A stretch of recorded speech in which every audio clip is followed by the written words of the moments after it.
Eastern Wisdom and Modern Life with Alan W. Watts. Produced by KQED San Francisco for the Educational Television and Radio Center.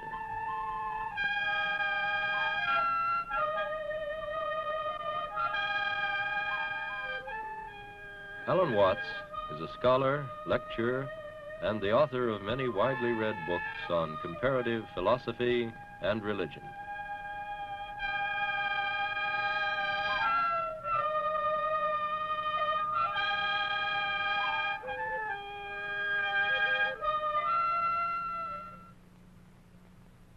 Since we are now over halfway through our series on Eastern wisdom and modern life, I thought I would use this program as an interlude, first for answering some queries that have come up about the previous talks, and secondly, for suggesting a number of books which might be of interest to you to deepen your knowledge of the subject of Eastern philosophy. I've left the question of books to this stage of the program because I thought perhaps the first few talks might arouse your interest and you might want to explore the matter more deeply. So then, let's go first of all to some of the questions that have come up. The first one has to do with the problem of whether I'm trying to say that Eastern culture is after all very much better than Western culture, and therefore as if I were trying to talk our own culture down. That's not the point at all. First of all, I want it to be quite clear to you that the philosophical ideas which I've been discussing are, as a matter of fact, only, I would say, held by quite a minority of people in Asia. Very often, the ideas that we get about Oriental religion and philosophy from books will discuss simply the beliefs of the general masses of the people. But what I've been talking about are the insights of some of the very great sages of the Asian world, and just as here, just as very few people are familiar with the profounder levels of Western philosophy and religion, so the same is true in Asia. And these ideas filter down to the masses in quite a distorted form, just as they do here. Now, in that case, I'm not trying to say that these ideas have been carried out or are exemplified in Asian culture on a large scale. I'm only saying that they are ideas from another part of the world, from a minority of people in that other part of the world, which are of possible use to us. After all, we do have something to learn from Asia, just as they have something to learn from us, and as we have many things that are useful to them. And we should not visit Asia or treat Asian peoples with the attitude that they are simply backward, depressed folk in need of our help. This is really a very insulting attitude.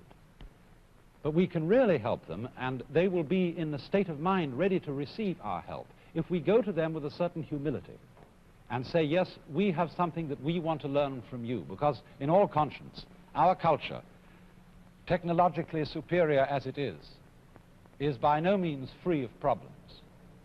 And in an age when our scientific knowledge has by no means kept pace with our moral or psychological fitness to control it, we can certainly do with some wisdom. And fortunately, just at the very time when we are in crisis because of these kinds of development, modern communications, both by transportation and by printing and by radio and television, put the other half of the world almost in our backyard, so that we are, after all, in a position to learn from them. Now, the second question that comes up has to do with what I was trying to communicate in a previous program about Eastern ideas of death and rebirth, particularly as they are found in Hinduism and Buddhism. I had suggested that the idea that death is followed by everlasting unconsciousness is intrinsically absurd. But I went on to show that these philosophies have an idea of rebirth which does not involve belief in some kind of soul entity, some kind of psychic ego that survives death and lives, as it were, in a spirit world and then transfers itself into the new life. And I think possibly some of you may have had some difficulty in grasping that idea, because at first sight it seems absurd to talk about there being any possibility of the rebirth of consciousness if there is not some surviving soul that passes over from one life to another. And what I suggested was that although death involves the destruction of memory, and therefore of what we call our I or ego, nevertheless, there isn't just a blank after death. There isn't just endless darkness or endless nothingness, but rather that nature fills the vacuum created by unconsciousness with a new consciousness. Look at it in this way. Try and remember back. Who were you before you were born? If we go back in memory as far as we can go, we reach the same total blankness that we reach when we try to go forward and see what death would be like if it was something like going to sleep and never waking up. All right.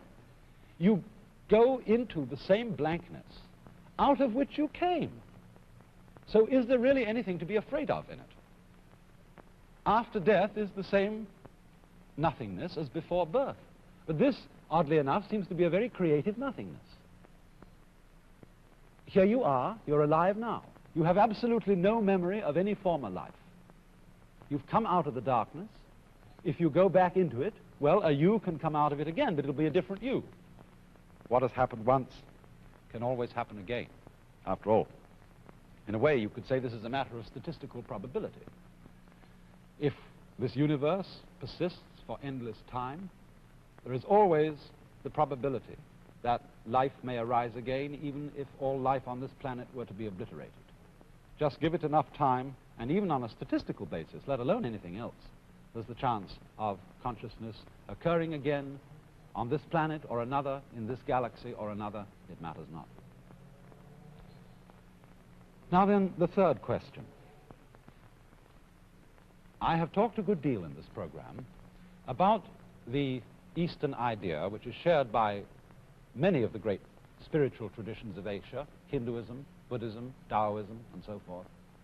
The idea that all life is fundamentally one, and that the height of wisdom consists in some way to experience the unity of life. And you'll remember I pointed out at the same time that this does not involve a consciousness of oneness which obliterates the differences between people and between things. And so the problem which arises about this very naturally is, if the realization that life is one does not obliterate differences, how on earth can one realize it? How on earth can one detect something which, as it were, permeates everything, doesn't alter the differences between things? You might say, well, does it make any difference at all? If, for example, I were to say, every body in this universe, every star, every planet, is moving in a certain direction. Now, I said every one of them is moving. So how are we to know that they're moving at all? This movement would be undetectable.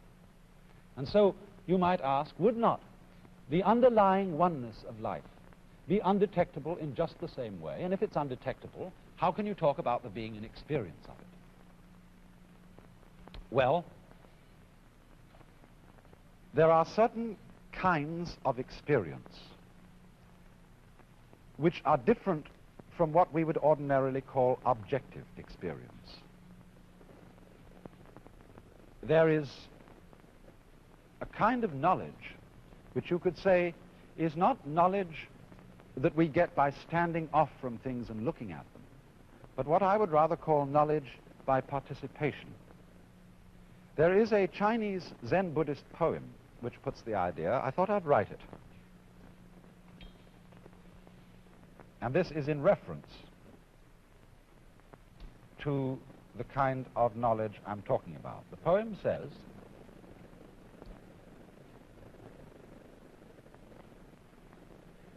"It is like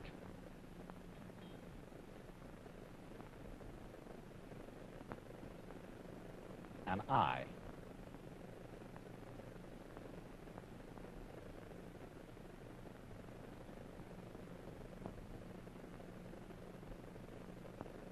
Which can see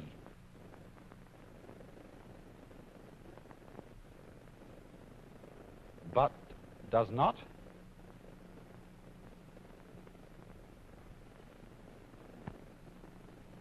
itself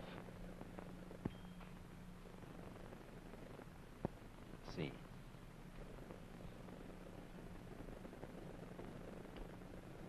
In other words, it is like an eye which can see but does not see itself. And so in the same way, although we constantly have sight, and we are aware that we see, in every experience of sight, we are after all aware of seeing, but we do not see sight. And so in rather the same way, one can have as a sort of subjective knowledge, like the knowledge of seeing, the knowledge of the unity of the whole world. Also from the literature of Zen Buddhism, I remember this story. Most of the literature of Zen consists in rather pithy and enigmatic stories, but this one I don't think is so enigmatic as some of them. There was an old master called Bokuju, and one of his students came to him with the question, we have to dress and eat every day, and how do we get out of all that? In other words, he was saying, most of our life is a boring routine, and we get depressed by it. How do we escape from the routine of the daily round? And the master answered, we dress, we eat. And the student said, I don't understand. And the master said, if you don't understand, put on your clothes and eat your food. In other words, get right into it. For this is a question, you see, of knowledge by participation, as distinct from knowledge by standing out. And the point is that this strange, powerful, convincing sense of the unity of life comes to people who, as it were, become united with their own experience. Now, very often one has the sensation of one's experience as being something out there and thus away from and different from you. And you're aware of yourself looking at what you're experiencing. But when you thoroughly go into experience, for example, when you're listening to a concert and you are really absorbed in the concert, you don't think while you're sitting there, well, I am listening to the music. I am improving my culture by being at this concert. No. You, as it were, become the music in listening to it. And in this moment, you are one with your experience. The same thing is done in every detail of life, throughout one's whole day, of, as it were, going into it, and thus not having the constant sensation of it is I who am experiencing this. And so, when one, as it were, becomes one with one's experience, one can no longer be the victim of one's experience. And so, to grasp the idea of the oneness of life, you mustn't, as it were, try to get it by thinking and thinking and thinking about it. You have to get it by going right into your life as it happens. You know, there are limits to thinking. It's like boiling an egg or cooking a souffle. If you boil an egg too long, it becomes much too hard. If you cook a souffle too long in the oven, it's absolutely ruined. And there's a moment to stop.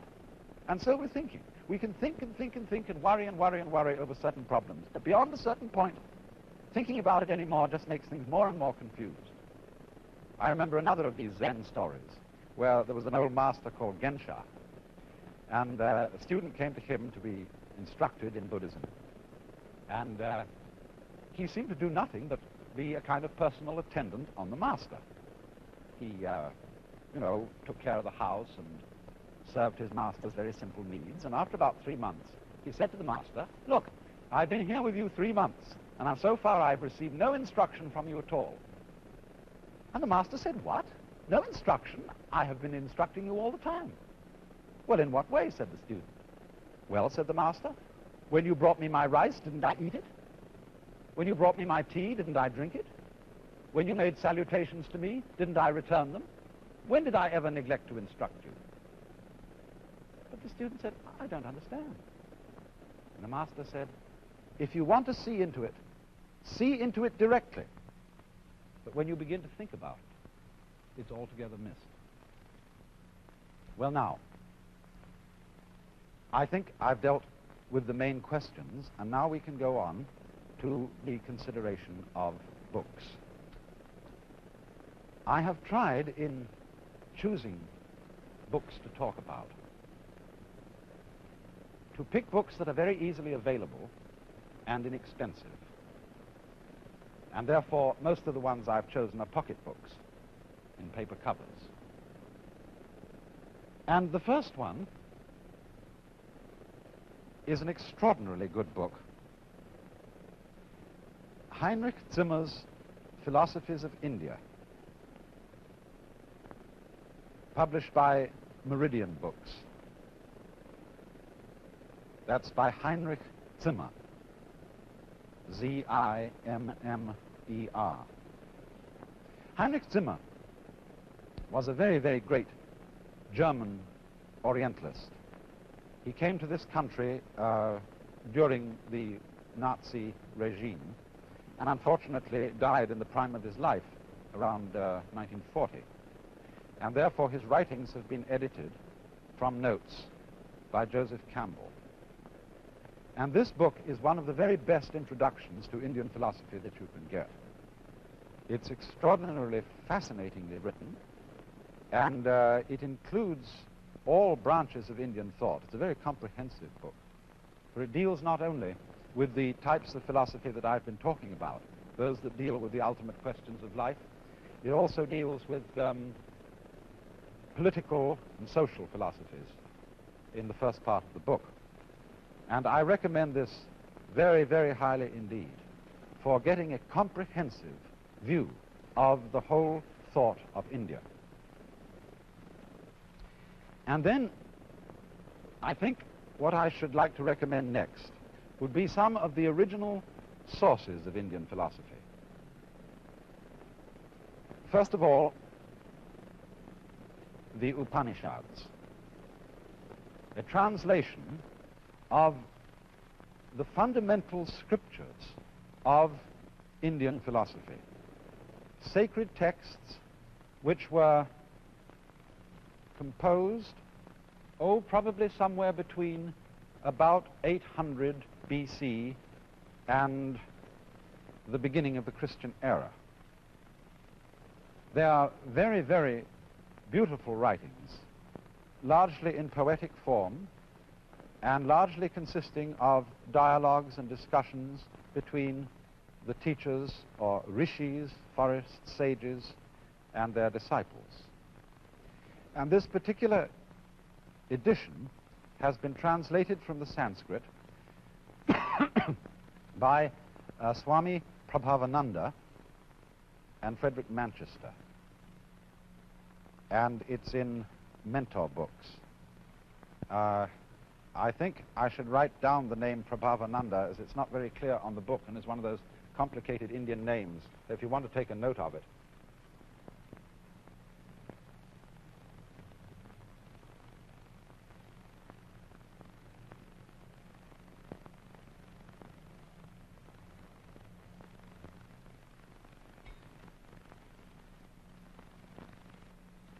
That's the Upanishads, fundamentally important to an understanding of Indian philosophy.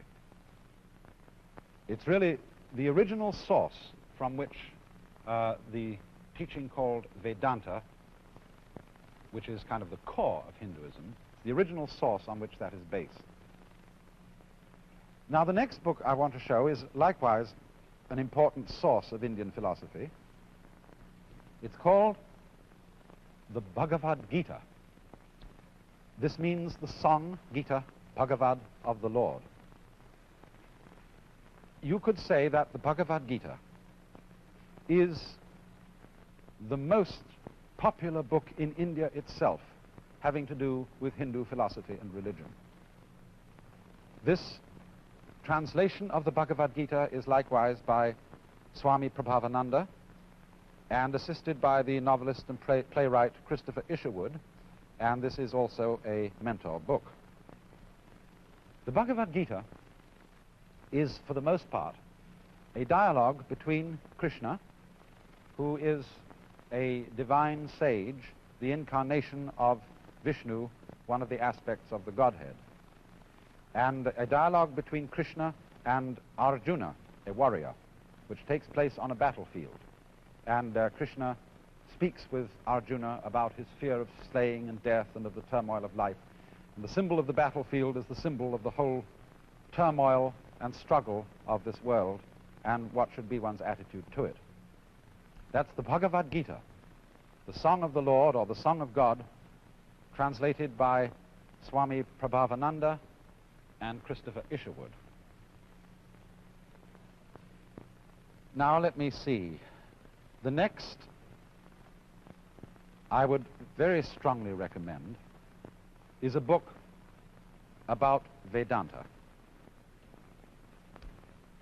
Man and His Becoming, According to the Vedanta, by René Guénon, G-U-E-N-O-N. This is published by Noonday. This is one of the best, you might say, textbooks about Vedanta philosophy.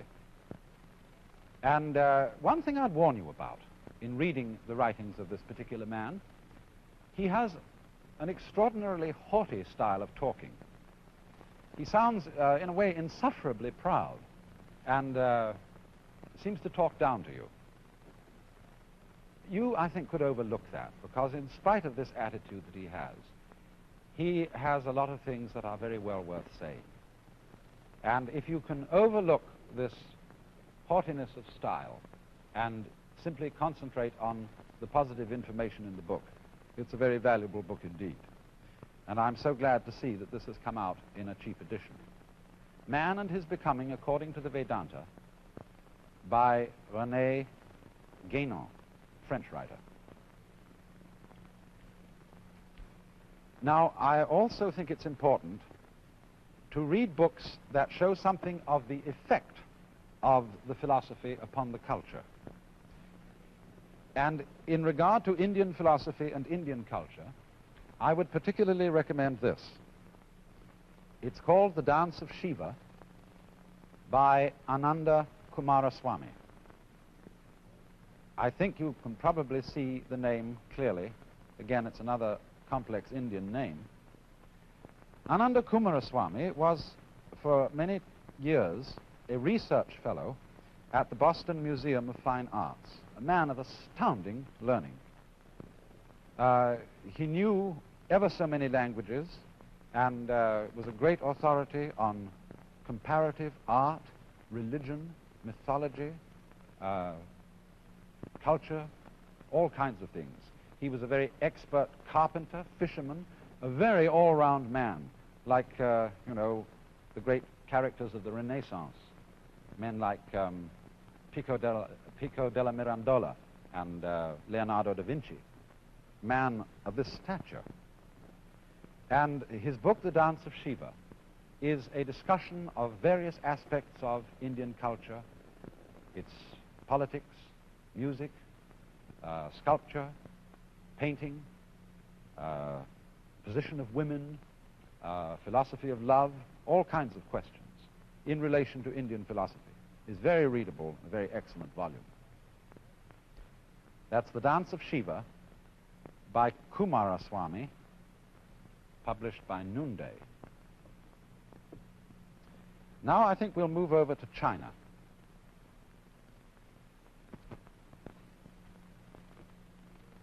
This, I think, is the most easily available and one of the very best books for an introduction to Chinese philosophy. The Wisdom of Lao Tzu by Lin Yutang. It's published in the Modern Library. Now, the advantage of this book is that it contains a translation of the works of Lao Tzu, the scripture that he wrote, And the commentary, well, it isn't exactly a commentary on it. Lin Yutang has so translated it to use it as a commentary. But it's the writings of another great Chinese Taoist philosopher, and I'll write his name down. He is called Zhuangzi. Zhuangzi is an absolutely delightful person, one of the most humorous philosophers who ever wrote. He's very, very entertaining to read. I mean, he illustrates his points with all sorts of delightful anecdotes. I remember one of two people having an argument on a bridge and looking down into the water. And one of them says, "Oh, how the fishes are enjoying themselves down there in the water." And the other says, "You not being a fish, how could you possibly know how the fishes feel?" To which he replies, "You not knowing me, how could you know that I do not know?" And that sort of thing is all the way through Zhuangzi. But Zhuangzi is also one of the most clear and lucid and profound exponents of the Taoist philosophy that ever lived. So these two men are both translated in this volume of Lin Yutang's The Wisdom of Lao Tse, Laotse, or you can spell it Tzu, by Lin Yutang in the Modern Library. Then books on Buddhism. It's very difficult to find a really good overall textbook about Buddhism, but certainly I think the best available is this one, Buddhism by Christmas Humphreys, in the Pelican series, published by Penguin Books. That's a British publication. This is an extraordinarily comprehensive outline of Buddhism, and is really the most thorough study of the subject available on the market today, even though I feel there are one or two rather serious defects in it. Nevertheless, I think this is the best available. There is, incidentally, a discussion of fundamentals of Buddhism, which you can get in a shorter form, in my own book, The Way of Zen. The first chapters are devoted to an outline of some of the fundamental ideas of Oriental philosophy, and this book, The Way of Zen, is published by Pantheon. And then, as a book which sums up most of the ideas I've been talking to you about, I would suggest this, Nature, Man and Woman, Also published by Pantheon, and you might well use it as a manual to go along with this whole series.